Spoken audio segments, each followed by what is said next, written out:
Hello everyone. In today's session, we learn how to intersect two arrays using a custom comparator.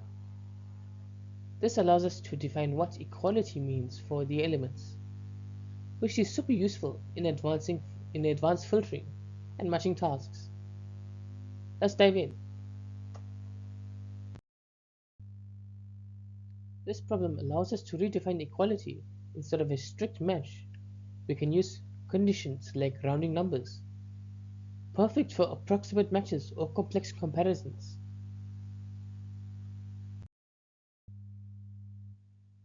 The function uses filter on array A and checks if any item in array B passes the comparator.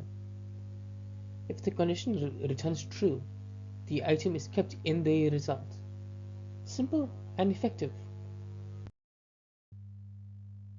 Each step builds on the last. We filter A, use the comparator to find a match in B, and collect the successful matches. The comparator keeps the logic flexible and reusable.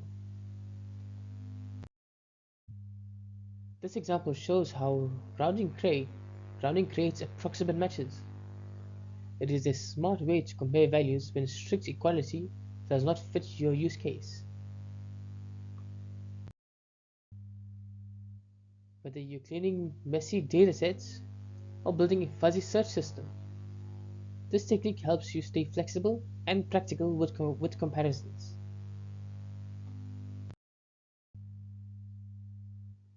That wraps up our tutorial. With just a small change to your comparison logic, you can build smarter and more adaptive JavaScript functions. See you next time. Thank you for watching. If you enjoyed this video, please make sure to like, share, and subscribe for more JavaScript tutorials. I'll see you in the next one.